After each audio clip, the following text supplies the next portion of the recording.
This episode is brought to you ad-free thanks to all of our wonderful patrons. You can get tons of exclusive content, including bonus episodes, warm-up audio, and early access to episodes, all while helping us keep the show going by joining at patreon.com/shonenflop. Welcome to this episode of Shonen Flop, where we talk about manga in Shonen Jump that didn't make it big. I'm David. I'm Jordan. Next week, we'll be covering Psych House if you'd like to read along with us. Psych! Oh, that's going to be the cover art. Oh, God. Be sure to join the discussion in our Discord and submit your 6-word summary. You can find a link to the Discord in our episode description and on our website, shonenflop.com. But this week, we are talking about Kyokutou Necromance. I really wanted to give it a try, and then I just kind of was... Let's try it one more time, David. Kyokutou. Yeah, okay. There we go. Necromance. And we are joined by our guest today, Yato. Yato, thank you so much for joining us. Do you mind telling the audience a little bit about yourself?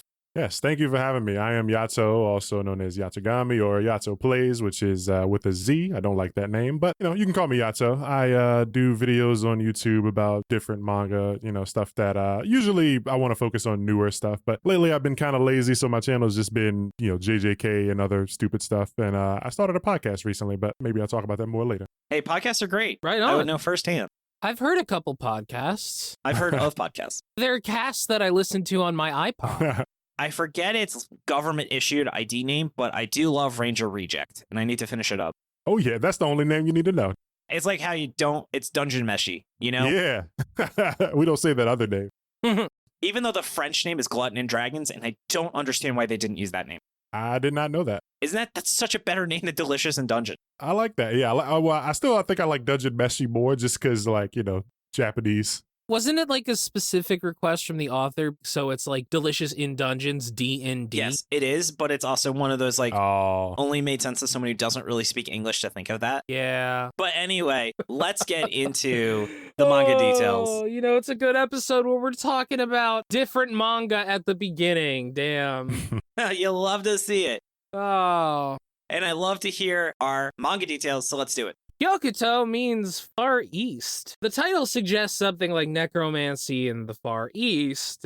Sounds like it's either referring to an Eastern style of necromancy or like it's a company or it's a company/organization name. David says that he talked to David Evelyn, who's the official translator, and apparently was almost called Far East Necromance. Yeah, he was like at the last minute they changed it. So it's quite interesting. Probably for the best, honestly. And actually, stay tuned for the miscellaneous spot section where we have some additional trivia from him, which was really cool. Hell yeah. But this is written by Fusai Naba, whose other works include Tao Tao, which, all caps. Isn't that the bad guy from Dragon Ball? Yeah, General Tao. Yeah. Tao Pai Pai. What if it's actually about him? It'd be dope because he was a cool character. Yeah. He was. And it's like, what was written on his shirt? Kill? It was like kill or death or something. Remember, yeah. It was definitely something really stupid was written on the back of his shirt. Yeah, so Tao Tao went 2017, 3 chapters, Jump Giga. It was just kind of a short series. Next, this guy did Harakiri Gomen, 2024 chapters weekly Shonen Jump, which is a short series exclusive to the Japanese digital version of Weekly Shonen Jump, so you can't find that on the app. Great, I love knowing that that's a thing. I mean, of course it is. Like, they only have up to part 6 of JoJo on the fucking... Well, they just announced part 7's coming out. But still, they have all the manga. They have all the series, David. Yeah, you want to share some? Like, they have all of Hunter x Hunter, and that anime hasn't continued, but, no. They can't bring over the 7th and 8th, and I guess 9th parts of JoJo officially until the anime is coming out. Well, this one was part 10, so it worked out. This one? Yeah, because that fucking stands in it. Oh, God. Anyway, another series that this guy wrote.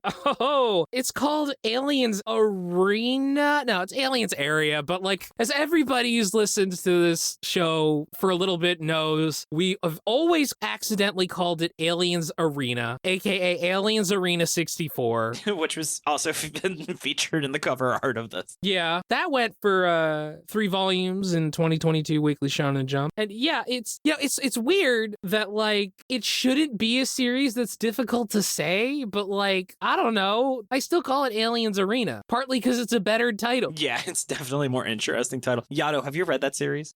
I want to say I read the whole Oh, thing. shit. And I was actually very surprised to see that there was a complication with the name. For some reason, we're just unable to call it Aliens Area. It's a thing. But yeah, we're not talking about that shit. We're talking about this shit, which is Kyokutou Necromance. And it ran from April 21st, 2024 to September 1st, 2024. That is right. 18 chapters. This is U19, baby. This series replaced Two on Ice by Ike Itsumo, which was our last episode, David. Yeah. Episode 113. And it was replaced by Ichi the Witch by Osamu Nishi and Shiro Usazaki. It's over 1 volume at this point. It seems like it's doing pretty good so far, but it's too early to tell. Series started at the same time as it was Astro Royale by Ken Wakui. 2+ volumes, is apparently doing all right. And Psych House by Omusuke Kobayashi, which went for 2 volumes and is our next episode. By the way, Sean from Anime Out of Context messaged me and was like, hey man, Ichi the Witch looks like shit. I just wanted you to know. Ooh.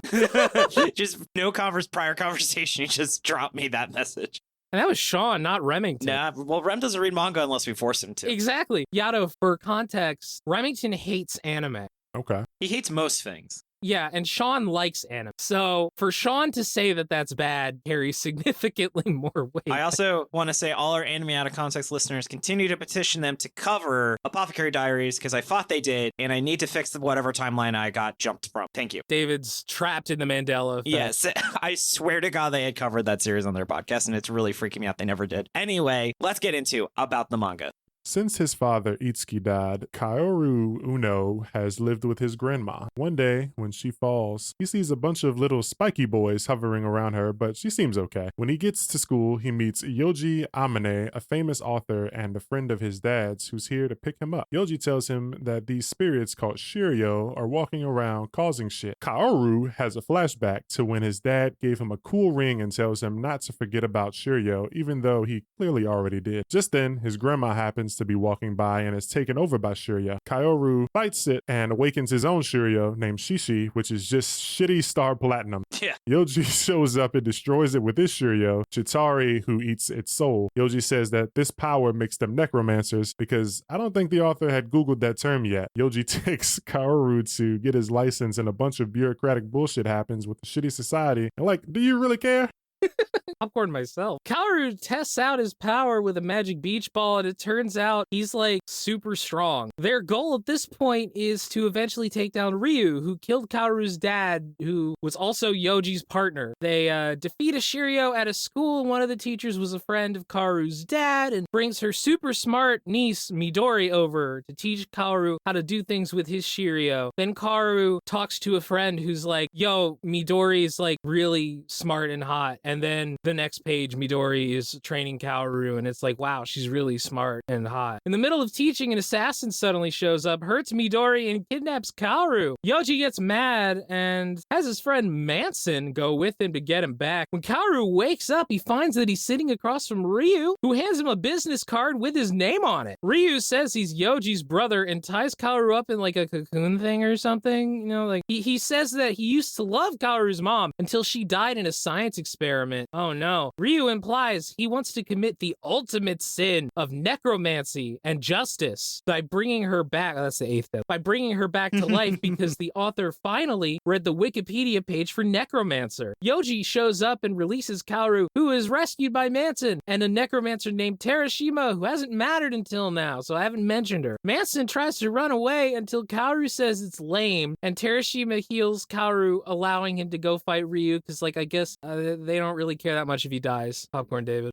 Ryu and Yoji fight until Kaoru shows up fused with Shishi, and Ryu says that doing so makes him stronger, which the reader never would have guessed. Kaoru fights him to a standstill before dropping dead in front of him. Ryu tells Yoji that actually bringing back Kaoru's mom won't do enough, so instead he wants to harness the power of internet trolls to make everyone sad, aka people who read the series. Yeah. Instead, Ryu tells Yoji to use him as a sacrifice to bring Kaoru back, forcing him to commit the worst sin ever, just as Jordan had said. Yoji says that actually doing things that make him feel bad makes him feel good, good, actually, and Kaoru wakes up to find Chitari carrying him away with Youji nowhere in sight. 3 months pass, and a girl, oh god, this part is fucking ridiculous. It's amazing. All the fucking 6-word summaries about this. 3 months pass, and a girl who looks identical to Chitari shows up at Kaoru's school. She uses her power to steal his cell phone service and says that she's actually a mystical being. Her brothers invented shiryo to destroy the humans, but she didn't want to do that because she fell in love with Kaoru's great-great-grandpa. She tells him that she stole his grandma's soul, and she'll only give it back if he marries her. Also, someone finally reaches Youji on the phone, and it seems like he's okay. Yay, so that sacrifice had 0 consequences.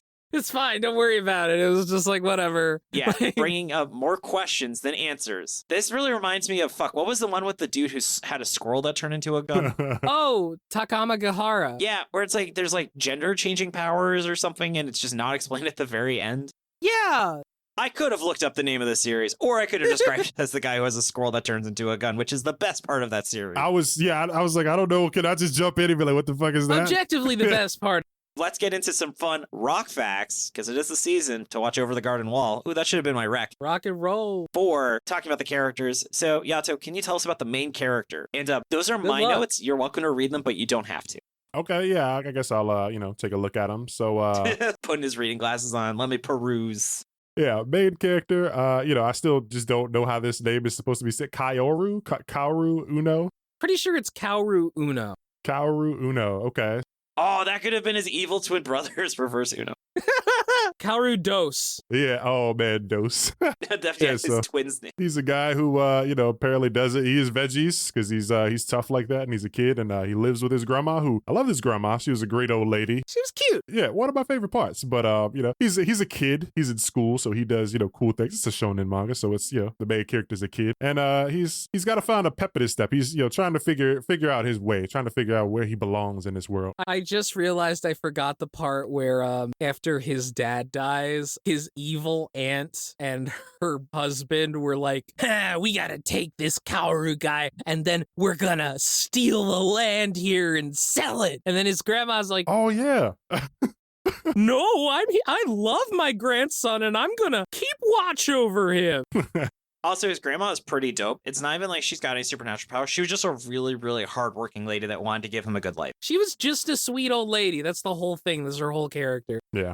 The trope of badass grandmas, I feel after Don and Don just kind of like finished the trope off. Yeah.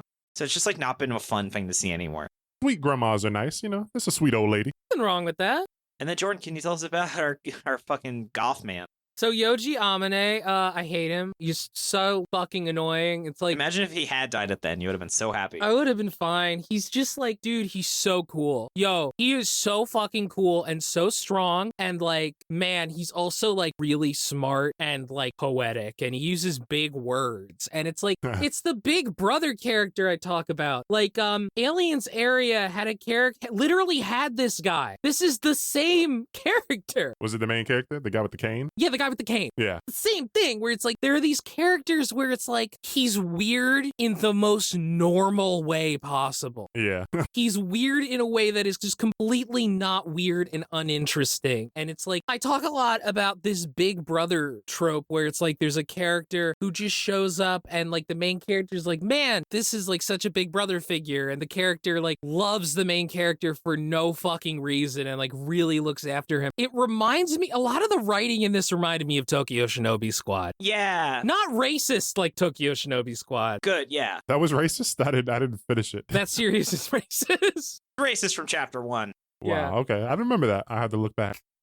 I will wrap things up. Yeah, there's not much more to say about Youji that Jordan hasn't said. Doesn't die at the end. He's big society bottom text. He likes to say big words, which is really stupid. I guess it was really cute that his first and like last word is that special vocabulary word he's obsessed with. His big word is melancholy. Yeah. Which I'm pretty sure the average 6th grader has heard of. It's not that big a fucking word. Like, I guess you could argue it's an SAT word, but it's not really like the top SAT word. I kind of wonder what the word was in Japanese. So I actually asked David Evelyn, and that's one of the pieces of trivia, and that's what inspired me to talk to him. And he said it literally, he says the Japanese version of the word melancholy.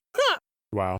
That was a direct translation. Oh my God. Man, like, he's just so cool, David. And he's so strong. And like, damn. If he was my dad.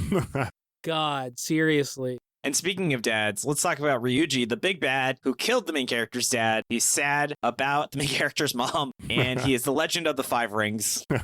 Another thing is they were like, oh man, he's got 5 shiryo inside him. Whoa, 5 shiryo, but they all fuse together, and so it's like... So it doesn't matter. Yeah. So it doesn't matter. It's like, damn, you could have had like some kind of Sensui Shinobu thing from like Yu Yu Hakusho where it's like he has different personalities or something. That would have been way better. That would have been better. It would have been fucking something. Yeah. Not enough series are ripping off Yu Yu Hakusho. Yeah. And I've always said that. Honestly, though, things are so busy ripping off Hunter x Hunter that I'd kind of rather they ripped off Yu Yu Hakusho at this point. Though nothing ripped off Hunter x Hunter more than Metallica Matuluka. No, well, yeah, of course. Yato, this series ripped it off so much. So in our first episode, like our preview episode, my guess was just recreating the plot of Hunter x Hunter, and I was 100% correct. Wow. That was one of the worst series. That was very bad. What was it called? Something Metallica? Metallica Matuluka. Metallica. Metallica Metaluca. I don't say the names of series I don't respect properly, which you'll see throughout this episode. It's okay. I'm just making sure somebody could Google it and find it, which I don't know. Maybe I shouldn't do that. Yeah, I did like at the start, he's like, I just want to talk. And I was like, oh, maybe this is interesting. And he even had like his soul out. And then it just falls apart. I think that the drawing they show of him, like reaching towards the camera, I think that looks pretty sick. I think that's a cool drawing. He looks creepy. That was one of the coolest parts of the series. That picture where he was reaching. Yeah. That was incredible. I was like, yo, what is this? I saw that. I said, okay, maybe we're going to survive. We got like cool ass art, but no. It made him seem way cooler than he was, I can tell you that. Yeah, I thought he was going to be a much bigger bad guy, and he just kind of, he's just simping over the main character's mom. He shows up like so fast, and his desires are like so confusing. Like, first he's like, I want to bring your mom back to life. And then he's like, no, actually, I want to harness internet trolls. Like, literally, though, right? Like, that's what he said, right? Yeah. He literally started talking about internet trolls. Yeah, and he's like, I want everybody else to feel the sadness or whatever from what happened. So he's just like, wants to make everyone miserable. He's like, these internet trolls seem so miserable. I want everybody to be as miserable as them. Yeah. It feels like the author got really mad at how people on the internet, like, attacked him for Aliens Area. Yeah. Pulled a Red Hood. Yeah. And then, speaking of attacking, why don't we get into why it failed? This is the most tell-not show series we have read in a long-ass time. This part where, like, when Ryuji and Youji are fighting, and Yoji's like, you casually take advantage of others' weaknesses, and you want to, like, bring her back from the dead, don't you? You just don't want to admit somebody failed and died because of the result of your actions. And it's like, dude, all of that could have been subtext. Literally everything you just said could have been inferred by his actions and, like, dialogue that just doesn't explain it, like bashing it over the reader's head with that. Like, oh my God, dude. Yeah. I really think that they shouldn't be so direct in how characters are feeling, and that really makes me sad. There was never any like point where you like are left to wonder, before we actually beat the guy, it's like, okay, what's his deal? He looks cool as hell, but like once you actually beat him, you just really know everything about him. It's like, this is kind of lame. Yeah, they also introduce characters that literally exist for like 2 chapters, and they don't let any of these characters bake. No. Like, the girl who trains him shows up out of nowhere, trains him for like one of the shittiest training arcs I've ever seen, and then disappears. The training 5 pages. Yeah, I was like, well, I guess it was short, but what was the point of that? Lift this rock, dummy. Yeah, literally.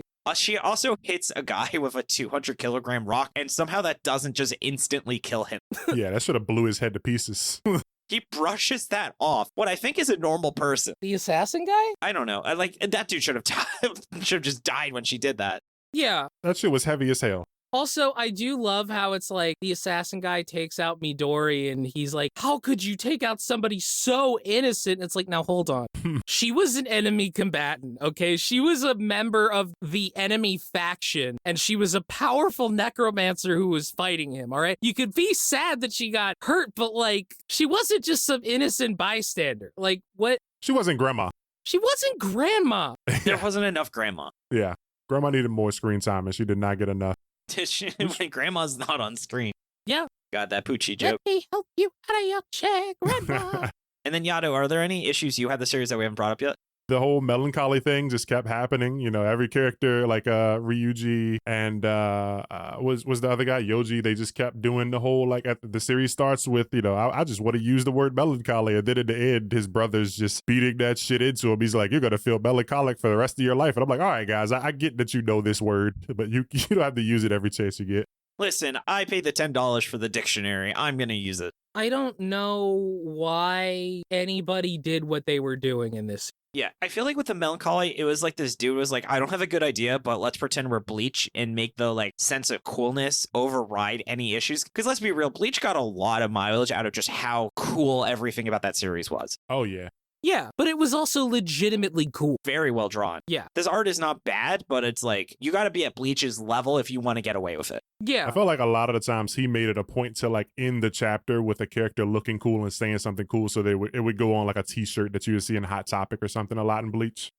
I'm just imagining like they just have a chapter that's bullshit and they go grocery shopping, the guy like trips and lands really cool and then is like, antediluvian.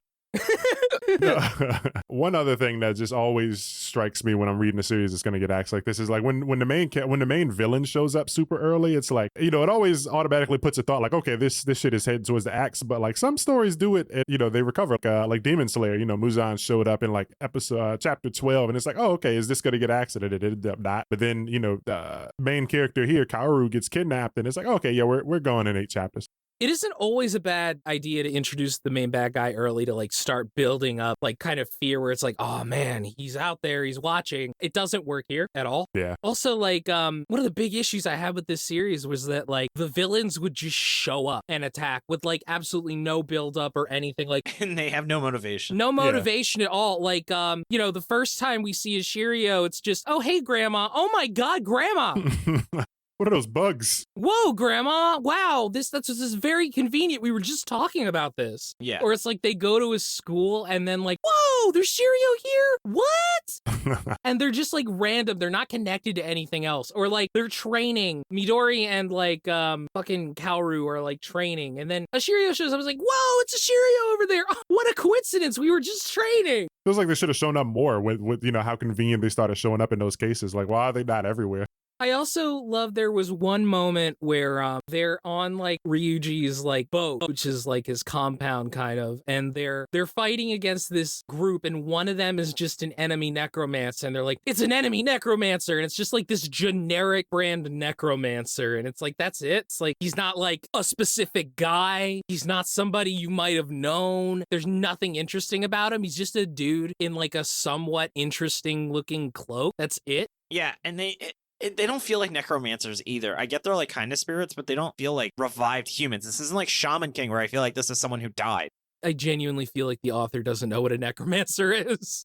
I think that's true. He just saw the word and was like, people like necromancers. I'm going to do some kind of spirity shit and call them necromancers. Yeah, I mean, it's also because there's no world building until the last chapter. We'll talk about the positives, but those dudes at the last chapter look pretty dope. But like, why was this shit not spread out throughout the series? Okay, so that brings us to a good point, which is we haven't talked about the last chapter yet, really. Yeah, I was waiting for that. We really need to talk about the last chapter.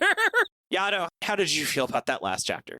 Kind of like erased it from my mind. That was the shit where the Chitari looking Shiryu showed up and is like, you know, I cursed your family because I loved your granddad or something. She was like jealous of sweet old grandma, and so like, Yeah, great grandma, yeah. That was so stupid. It's like, why are we marrying the main character and do they get married? I don't like that was so stupid. How old's the main character? Like 15? Like Shonen, so he's in high school. Yeah, he's got to be like 15, 16. I mean, it's just like, oh, here's the necromance. Yeah, and how's that work? Okay, like it's just like we're doing this now. Is he hitting that? Yeah. Just I don't understand. And even he is like, well, see you later. Like, that's it. Bye. And it's like, wait, now this suddenly in the final chapter turned into a completely different manga. For like 2 pages, it's a completely different manga. Yeah, it was super out of left field. And she just asked the main character to marry her. Yeah. She shows up out of nowhere. No clue who she is. It's so stupid. That was very dumb. I wish, like, I honestly just wish it would have like ended like without that chapter at all. It would have felt better because that shit was just super random as hell. It was kind of honestly my favorite part of the series because it wasn't the most generic fucking thing I've ever read in my whole life. That's it. Like, It's an ending we'll remember, much like Stealth Symphony. like it was bad. To be clear, it was not good. But it's better than being mediocre. It's better than just being completely unmemorable. Yeah. I feel like this series wasted my time so much. Like, I was annoyed after reading this.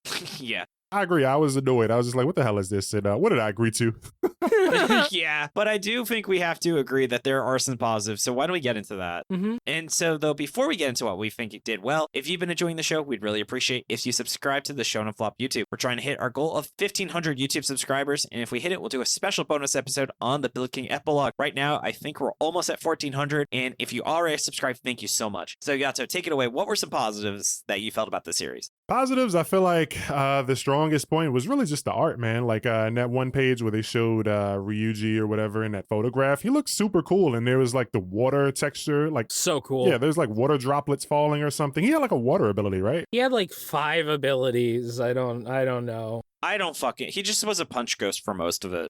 Yeah. Honestly, don't ask me for any information on what happens in this series. I feel like one of them was water related. And in that photograph, he had like water drops around him or something. It looked cool. And then like in that first chapter when Youji shows up and he cuts the one shiryo that's like attacking grandma or whatever, it looks really cool where they do like this weird camera lens trick thing where like part of the shiryo is in focus and then it's not, and then like it's all chopped up and then Yoji's there and everything else is out of focus. So the art was cool at times. I want to talk about that because this author uses like CG in a way that I've never seen in a shonen manga, where it's like that blur filter. It was really effective in a lot of places. Yeah. Like to convey depth. Like even in that cool picture of Ryuji, like his hand, like there's a hand that's clearly reaching towards the camera and that's blurred out and that's really effective. That's something I could see Fujimoto doing. Yeah. Actually, he did. Yeah. He did that weird outside shot, remember? I would honestly much rather that authors did that than do the thing where it's like there's an arm in motion and they just kind of roughly like scribble lines around it to like make it seem like it's in motion. I think this would be better. But also like there's this weird smoke effect that shows up sometimes. Yeah. I thought that was cool. Like it again, That was dope. like the author is clearly like experimenting with the art in a way that he is absolutely not experimenting even remotely with the plot. Yeah. The art is good. The paneling is good. It's definitely like we had no issues with the art with Aliens Arena. Area and Alien Is this real?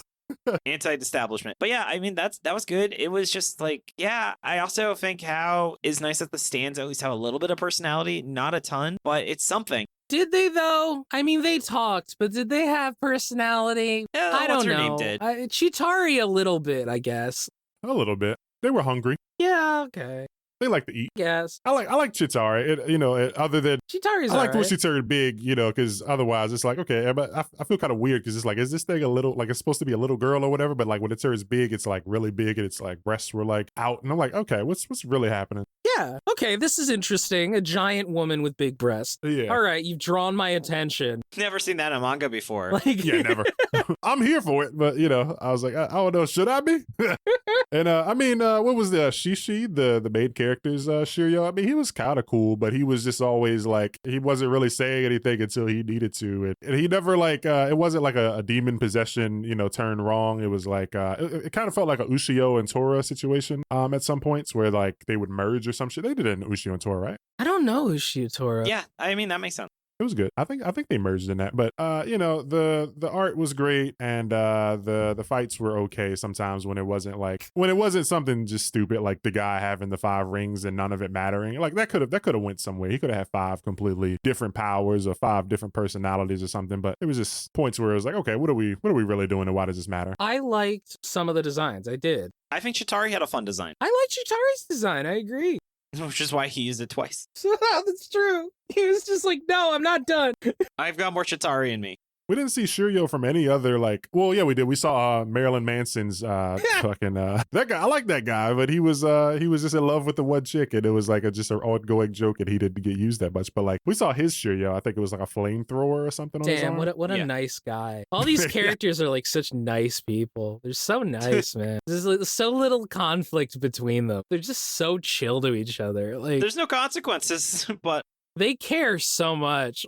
Wait, we have to stay positive. We have to stay positive. Okay. They weren't very welcoming to the main character at first, though, right? When he first came in, they're like, we don't want him here or something. But then they realized that he was kind of like tight, and they was like, all right, we'll we stick fuck with you. with you. Did they not? Yeah. I feel like they didn't want him for 5 seconds. Yeah, it didn't last long. Like, I don't even. Oh god damn. All right. I will say also, the offer actually at Basin area, that wasn't even on purpose. I give up. Anyway, in his previous series, AA, he had a really great moment where and it was really stupid because he retconned it, where the bad guy, he's like, let's just sit and talk. Like, the main character was like, I can't beat you physically, but let's talk about it. And I actually think that's kind of a strength of the offer, is he's really good at making character motivation seem interesting. So I do like how the main villain was like, let's just sit and talk about my plan and see what you think about it. Yeah. And he definitely didn't go with it, and we'll talk about then where it could have gone. But at least he had the seeds of saying, hey, what if we made an action series where sometimes issues are diffused through conversation? And I think that's just a cool idea that I wish I'd seen more of. I thought it was interesting and kind of threatening how the main villain handed the main character his soul to like eat. Then of course it turns out it was a bluff, because the main character just eats it. It's like,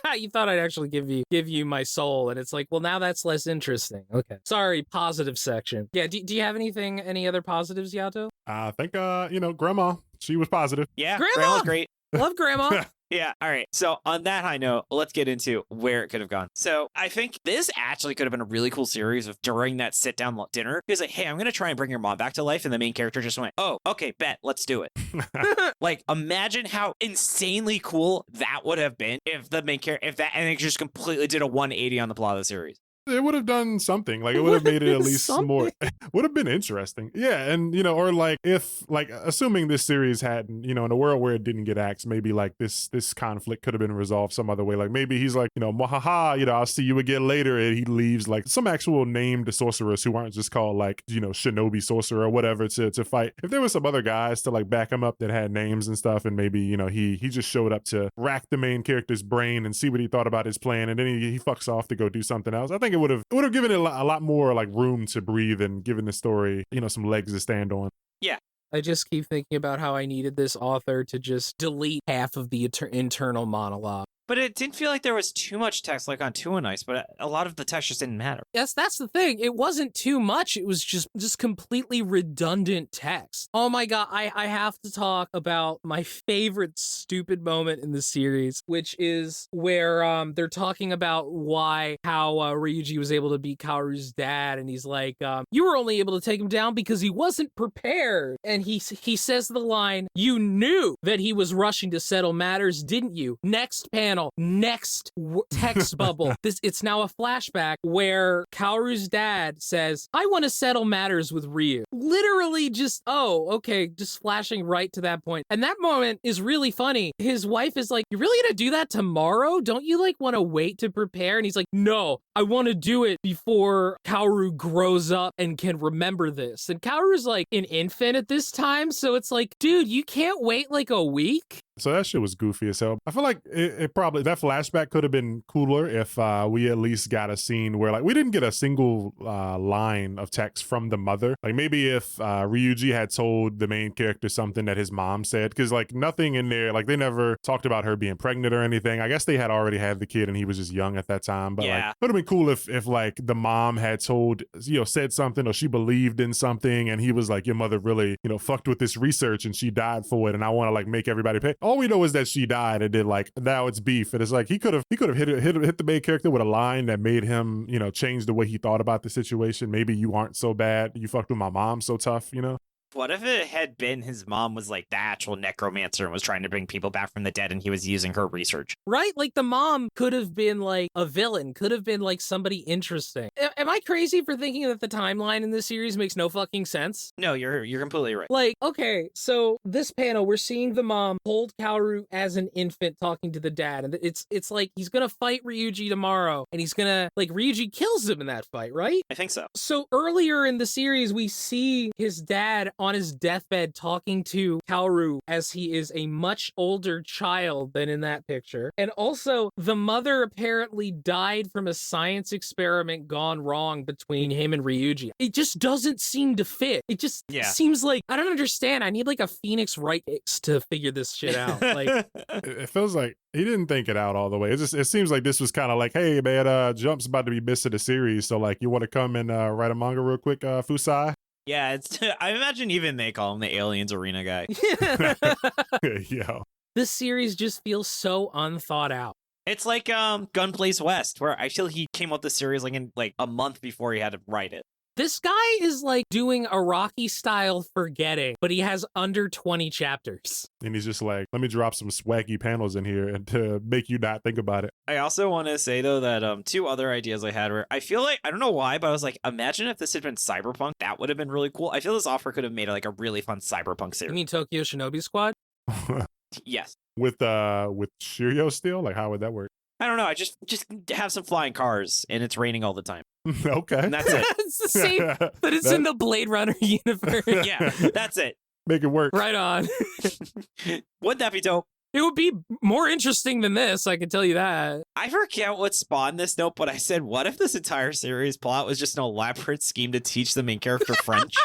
I think someone explains French to him in like a panel, maybe, but I just had that as a note. Oh, God. It just felt like a lot of just stuff being said in this series for no reason. Yeah, I think there is one panel where somebody, he says like the French word for like work translates to torture or something. Yeah. It's the French word for melancholy is melancholy. Yeah. All right. Also, my last note was there seems to be some African lore to this. There are people, at least that look like I think they were wearing African-inspired clothing. Like, where did that come from and why wasn't that in the series more? That's a very rarely seen inspiration in Shonen Jump. I legit thought he was ripping off the Pillar Men from part 2. Yeah, this is like JJK speed run, and it's like, hey, we got African sorcerers, and it's like, okay, what do we know about them? Nothing. Yeah, they show up for literally 2 pages in the final chapter, and they're nothing. They contribute nothing. I still think roughly Jujutsu Kaisen was like, your secret ability is the main villain has never seen a black person before, if I'm remembering that scene right Yeah, at the right. final fight. What? Yeah, I think you could back me up on that, right, Yatsu? That's kind of what they say. that sort of happens. Yeah, he's like, you're the strongest because you've never been outside of Japan, and black guys over in Yeah. Africa really get down. What? Yeah, it's just, What? yeah, it really happens. Holy shit. Yeah, and he starts like break dancing and shit, kicking his ass. I have never seen an offer stop giving a fuck as hard as the writer of Jujutsu Kaisen. Are you not kidding at all? It got crazy. Yato is backing me up. This is really what I believe happens. you. I'm just shocked. Yeah, it got a little silly at times. Yeah. God. All right, we're getting really silly. So why don't we get into miscellaneous thoughts? Is that cool? Yeah. So Yato, as of course the silliest Billy, he's gonna drop off the call after I said that. Can you give us some miscellaneous thoughts you might have had? Yeah. First, I want to just say, like, the whole beef between the dad and Amane's brother or whatever was just random as hell. Like, the mom dies, and the bad guy is like, I want to bring her back, and the dad is like, no, and they both form opposing organizations to fight over this point. Like, well, who backs up Ryuji in this case? Like, you want to bring this woman back to life? I don't know her. Why is he able to form an organization to do this? Like, who the fuck cares about that lady? It seems like everybody cares about that lady. Every single person. We don't see enough about her or anything though for like, so why do they care? There wasn't enough to care about. It's just, we just have to care about her because the character cares. That's exactly what I mean when I said it tells not show. Because, like, I completely agree with you. I would have liked to have seen, why do these people give a shit about her? Like, yeah, I have no idea. Also, oh my God, did we need, like, the bureaucracy? Like, in the second chapter, he's like, now we have to get your license. And I'm like, really? Come on, you don't, no. Did he ever even get one? I don't know, but it's also like, no, you don't. You super do not have to get a license right now. You don't have to do that. There is no reason to. Hold off. Like, before we saw, like, what I felt was an actual fucking fight. And the ranking system don't give a shit. No. Oh my God. I don't even remember there being one. Yeah, they explained the ranking system again before we see, like, 3 shiryo. I think he goes on one normal mission. Yeah, it lasts like 5 pages. Oh yeah, with the kids at the like daycare or whatever. The one Shiryo is like trying to kill the kids, and it's like he's doing clones or something. Is that the mission? Something. Yeah. It was poopy. So stupid. There was a moment where, like, the shiryo was, like, thinking for itself, and it gave me, like, slight Jujutsu Kaisen vibes, but Well, shitty. the series turns into Jujutsu Kaisen during the fight scenes. Like, that art, very Jujutsu Kaisen inspired. Yeah. Yeah. With the sketchiness. God damn, this fucking series. Yeah, also, did the shiryo eating the soul do anything? Did they gain new powers or something? They're just like, oh, I really want to eat the soul. And I was like, what? Like, was there something? Do they get experience points? I think they just hungry. Yeah, they never said. It would have been cool if it was kind of like a soul eater type thing, where it's like they established something coming from, eating 50, or, like maybe it restored their energy or gave them a little boost in power or something. But nope, it was just like, oh, there's a soul. I got to munch on it. Yum, yum, yum. Or maybe they could have had a thing where, like, they say, oh, the shiryo eat your soul when you, like, work with them or something. And it's like, well, that could have been a way to establish stakes. I don't know. That could have been, like... Yum, yum, yum, steak. And they kind of imply it's an explanation for why Ryuji might have gone crazy, like, but they don't really go into that at all. And so it's kind of like, well, maybe that's a little scary. That's, like, a little worrying. It doesn't matter at all until suddenly the main character dies from it. It's ridiculous. Come on. Yeah. Did you guys have any more miscellaneous thoughts, or shall I go into the notes provided to me by David Evelyn and, of course, our wonderful MaxyBee? Oh, they snuck in the necromance? Oh, yes, it's the last. What the point of the title was. The necromance? Yeah, they translated to Far East necromance in, like, the final chapter. So stupid. Oh, yeah, I remember that. Oh, what fucking Jesus fucking Christ. Anyway, yeah, I don't have anything else to say besides that. All right, now that we've talked about that. So from David Evelyn, some trivia. For Shishi's name, they wanted to include the Japanese so it would be more obvious where it came from, but they didn't go through with it. It was essentially going to mean, I will drink blood and devour flesh. They mentioned that, and I gotta say, that is a hard line, okay? Yeah. That was fucking sick, honestly. That's a positive, just that line, like, damn. I'm going to butcher it, but it's Chi o Susuri, Shishimura o Tetsuku Tomo, which is a quote from Ichio Higuchi's Late Frost. Hey, good job. And then most of the necromancy shows are based on band names, so there you go with part 10 of JoJo. I knew it! So Love Phantom is Biz Love Phantom, Division Kashimashi is Elephant Kashimashi, and the Ghost Inside is The Ghost Inside. I just knew in my head that these were music references, but, like, I didn't know the music references. You just need a good Limp Biscuit. You mean a flaccid pancake? Yeah. Or sorry, Flaccid Pancake. Yeah. Flaccid pancake. And then finally, Chitauri's name was probably from old text from Benno Nishiniki, specifically Cockfight of the Third Day. There's a quote that goes, this is a bunch of Japanese, so I'll say the English. One-eyed crush, blood spilling, tail plucked, it was turned unrecognizable and left. Damn. And though, David, thank you so much. And we will try and reach out to the translators when possible. I really appreciate providing that. And from MaxyBee, our wonderful manga researcher, they really didn't have anything to say, but they do want to say, look at the art for the series Fusai Naba, because they're 99% sure that this is the same author using an alias. And I've included a picture in the notes. I think we can all agree if someone said that's the same artist, I would absolutely believe them. Yeah. Yeah, I'm pretty sure it is. And you guys saw it in real time when I was reading and said, this art reminds me of Aliens Arena. And then I went, wait a second. Yeah, I think he's just going by a different pen name or something in this case. I'm like 99% sure that's actually him. Yeah, and that series actually 6 volumes deep, so I guess that's where he found success. I'm not sure why he made a second series. You know what? Good for him, I guess. Maybe he was worried if he had 3 failures, they would just kick him out. That MaxyBee does say that is a soft rule where it's a 3 strike and you're out rule for Shonen Jump. Yeah. I think this one was actually ongoing during like the time where he did these others in yeah, Jump or so whatever. I guess so his like time, I don't know. It's very strange how he's able to do both. Yeah. Was he able to do both? No. Define able to do. Tried it. He tasted it. He tried to do both.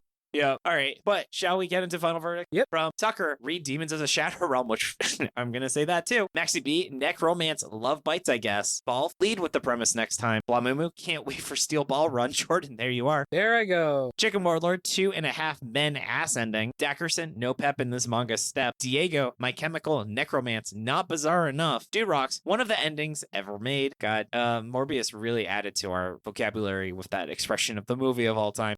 Funky Green, Aliens Area again with awful aftermath, or Aliens Arena again with awful aftermath. Glornak, interesting powers, decent characters, janky hands. Isekai Sensei, the romance of necromance with Sud End. JRPG Astrologist, the ghosts look like vape clouds. Captain Clueless, not worth resurrections, keep it buried. Last the Red Rose. Flopcord only cares about the ending? Yeah, our Discord was kind of freaking out about the ending and not everything else that was honestly worse. Lord Anubis, no using necromancy. The necromancer demanded. Luffy0321, bizarre ending befitting the stand ripoffs. Portal Man, who's going to the shotgun wedding? Red Blade, exercise, as in exercising a demon. Exercise as in going to the gym. Kidnap, yap, necromance, romance. Riel, is it cannibalism if their ghosts? Spubby, here's what Kyokutou Necromance does well. Spike, this truly was our Kyokutou Necromance. T. Wolfwood, what the fuck was that ending? Tai, Kaoru's Bizarre Adventure. Zangetsu, The Stand. Watchtower, Gaga, ooh la la, no more bad necromance. Xylon, stop with the Exorcist manga, Shueisha. Yeah. And then I had two, so you'll have to tell me. I said, you wouldn't let me like this. And Homer, it's an ending. That's enough. And I told Jordan in our Chainsaw Minute I was going to make an R. Simpsons reference in our main episode recording. I think that one's better. I don't get the exact one, but like I get it, and that works. Yeah. Yep. And then Jordan, how about you? Just checking off a trope list. And I actually have a second one. Literal last second genre ship. Jordan, That's is five words. Shit. So disqualified. Literal last fucking second genre ship. Literal. And then Yato, how about you? What was your 6-word summary? Fake spooky manga in Shonen Jump. Nice. I love it. And then, so I think we all would say this was a flop. Is this certified flop? Yeah, I've been thinking about this kind of like new rubric for determining this shit for me. Basically, it's like, how would you respond to a friend after they had you read this? Like, if I read something like Time Paradox Ghostwriter, I'd go to my friend and be like, hey man, thanks, you know, that meant a lot to me. I really appreciate you giving me this. If I read School Judgment, I would actually stop being friends with that person. If I read this, I'd just be like, okay, all right, fine. Like, kind of don't get why you wanted me to read this at all. So this is certified flop. I feel like it wasted my time. It really did. That's the thing. It's like you see every like once in a while, you're like, oh, that's kind of cool. Maybe they'll build on that. And then it just doesn't. I feel like my main issue with this series is just how generic it is. So, I mean, if you want to check out a series that I feel like just flips so many of these tropes on its head, and this is a series that is very famous, so we talked about it before. Hold on there, buddy. We got to let our guest say, was this a flop or not? Well, I thought that you are... Oh, sorry. Never mind. I screwed up. Sorry. I also haven't given my opinion. Jordan just wants to be... I got confused. Dang, buddy. Typical 5-word, 6-word summary Jordan energy. God. Weak aura. God damn. I would say it's a flop for sure. Like you said, certified or not? Certified. Yeah, sure. Give it that certification, baby. Stamp there you it. Go. It's certified. Got it. Yeah. All right. I also think this is a certified flop. And so I would say, yeah, read Demons of the Shadow Realm. Not enough people are reading it. Yato, are you familiar with that series? Oh, yeah, I love it. I'm probably like 2 or 3 chapters behind, but fucking let's go. Yeah. And then if you want something I haven't recommended before, doesn't have anything to do with it, but you can read Young Girls Don't Play Fighting Games, which is fantastic. It's about cute girls getting really into fighting games. I love that one too. Yeah, oh, what a chat. And then Jordan, what did you want to recommend? So if you want a series that you've probably already seen and read and whatever, but that I think like takes a lot of tropes and flips it on its head, unlike this series, which I feel like just sticks to the tropes so fucking hard. Mob Psycho, really good. You know, Mob Psycho 100. Great fucking anime, one of the best ever made. That's it. Coldest take ever. Coldest fucking take in the whole world, but it is a take. It is one of my wife's favorites. And then Yato, what do you recommend someone should check out instead? Instead of reading this shit, go ahead and read, like we talked about, Ranger Reject. I think it's much better than this. I had a feeling. Yeah, it's my one of my favorites. That or Make the Exorcist Fall in Love, another favorite of mine. I've heard good things. How do you feel about Red Ranger Reincarnated? I haven't read it. I'm not actually like a Power Ranger or Sentai guy at all. Like I didn't grow up like watching it for real, and I just fell in love with the series. Just, you know, the main character is the bad guy, and he's a goofy goober, and it's kind of like The Boys until it's not. But it's really good. I think anybody would like it. But the main thing is people kind of look at it as a joke and don't take it seriously until they get hit with like some serious shit, and then they're like, oh wait, this is a little too much, and then they drop it. What series is it? Ranger Reject, or Go Loser Ranger is the name that they've cursed it with. What stupid fucking English name. I had a series about what if a Power Ranger had to get through emotional issue, and it's called Why So Blue Ranger. Oh, God. All right, but Jordan, we said this is certified. Is this the worst thing we've ever read? No. Yato, how close in the spectrum of manga? Like, have you read a lot of really bad manga? Yeah, I don't think I'm not one of those guys who's just like, I only read good shit. But yeah, I've read some bad stuff. So I would probably put this kind of like, close to 3 out of 10, maybe. That sounds fair. This manga's like biggest crime is how unbelievably generic it is. Yeah, which we've seen all the time. Yeah. That's the thing is like, why make a manga about a topic where we can each name like 5 good series that are literally on this? Like, why read this over Hunter x Hunter? Why read this over Yu Yu Hakusho instead of JoJo? Bleach. The first part of Jujutsu Kaisen before it started eating shit. Yeah. You know? I digress. Let's get into wrap up, okay? Yato, thank you so much for joining us today. Where can people get more of your content in their life?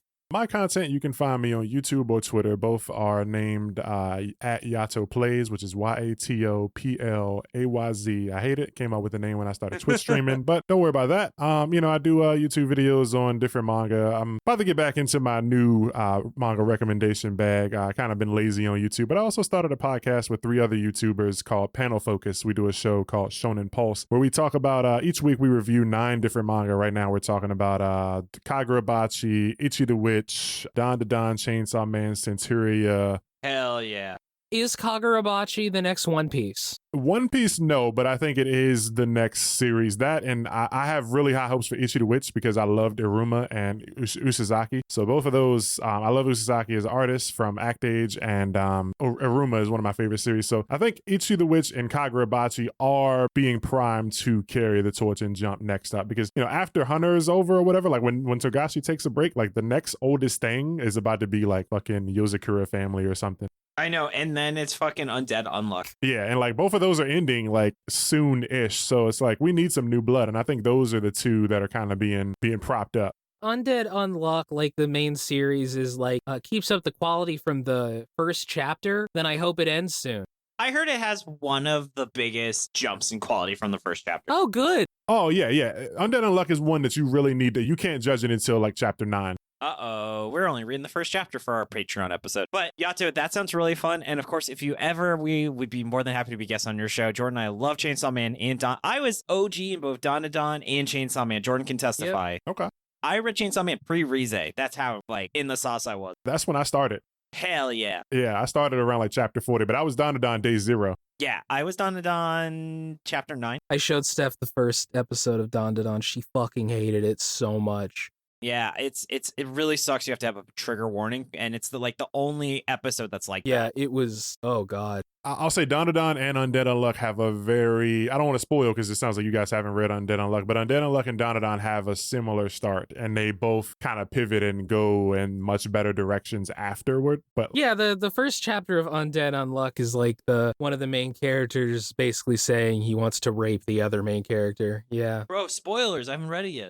Oh my god. I said spoilers about Hades 2 one time and David won't let me fucking go about it. I don't want to hear that. I haven't played 2 yet. Well, the tagline of Hades 2 is Death to Kronos, and Jordan got mad when I started talking about the final bosses. Is there? I didn't even know there was a fucking tagline, and I was honestly expecting there might be some kind of twist. Nope. No. All right. Anyway, I also want to say thank you to Wolfwood for recommending Yato. We really appreciate it. And props to Jordan for making the opening and ending theme, being a great co-host, and helping with the editing. Also, Jordan, I wasn't being ironic. I just haven't read that chapter yet, and I know there's a twist. Well, it wasn't really. Well, I don't know. Whatever. I apologize, David. Listen, Jordan, I love you, and I'll see you on Saturday. All right. Okay. Thank you so much. What part were we at again? We're at the part where you thank me. That's why this pause was really awkward. Okay. Thank you so much, David, for all the hard work you do on this show. My head's a mess right now. I'm sorry. It's okay, mine too. 81 degrees and my AC hasn't been working, so I'm with you. Props to Merliel for the awesome cover art. You can find her online at Lyle Murr, and Nigel for being our generous art benefactor. I'm seeing him on Saturday as well, so actually, Jordan, you'll get to meet Nigel. Yay! Thank you, Dylan, for assistance with editing. You can find his podcast, Anime Out of Context, at animeoutofcontext.com. Thanks to Tucker and MaxyBee for assistance with pronunciation, translation, other miscellaneous research. Find us on Twitter at ShonenFlopcast, Tumblr Shonen-Flop, and our website, ShonenFlop.com. We're also on Spotify, Apple Music, YouTube, or wherever else you get your podcasts. If you want more weekly David and Jordan content, you can also find us every Friday on the Chainsaw Minute, where we talk about the latest chapter of Chainsaw Man. Find it at csm.libsyn.com or wherever else you listen to Shonen Flop. Join the Shonen Flop Discord. It's open to everyone, Patreon or not. Hang out with us, talk about anime, games, whatever else is on your mind. We even have a manga book club where we're actually bringing in Xander Cannon to talk about his latest series, Sleep. Hell and that's yeah! gonna be really fun. And we also have movie nights. You can find a link to it in the show notes or on our site, shonenflop.com. And if you've been enjoying the podcast and want to help us keep going, subscribe to our Patreon at patreon.com/shonenflop.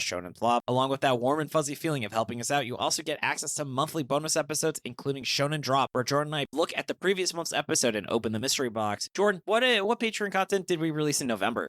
Well, David, we actually just mentioned him, but you, me, and Xander Cannon, we're talking about Get a Robo Go. Great fucking series. For a mystery box content, we are ranking the first 25 pieces of art for our show. Hell yeah. If that's not enough, other perks include picking a manga for us to cover in a main episode, episodes up to a week in advance, and behind-the-scenes content like warm-up audio or recording notes. I also want to read off some of our wonderful patrons. Starting with our dolphin dads, we have Forrester Gut, Slimy and Wet, Squirm, and Make Her Comfy Swallowed by Lust, Glornak, and Rachel, my wonderful wife. She gave us money to buy all my friends donuts while we were at Voodoo Donuts. That was really sweet of her, no pun intended. Moving on down to the Ravioli tier, where you get weekly pictures of my adorable goblin dog. She now loves vegetables so much, she just assumes and looks at the ground when I take peas out because she thinks I'm going to give her some, and she's usually correct. We have Chris, Eva, Jeanette, Lady T, Matt, Scarlet Mirmanen, T, Tiffany, and Trevor. Moving on down to the King of the Forest, we had 090Z, Bandit Stoof, My girlfriend. Brad, Chad, Ivan, Jacob, Justin, Kirbymon, Marty, Riley, Sarah, T. Wolfwood, and Tommy Boy. And a big thank you to our Galactic Ball Federation officers and our Beast Children. Yes, I love you all very much. Jordan, anything you want to toss in? Listen to Mission Ignition. Hell yeah. All right, let's get the sign off. Right. Thank you so much for joining us. Tune in next Monday as we give our first thoughts on Psych House. Psych! Ha, ha, ha. This has been David. This has been Jordan. This has been Yato. And you've been listening to Shonen Flop. Keep on flopping, floppers! Yeah. Brr, brr, brr.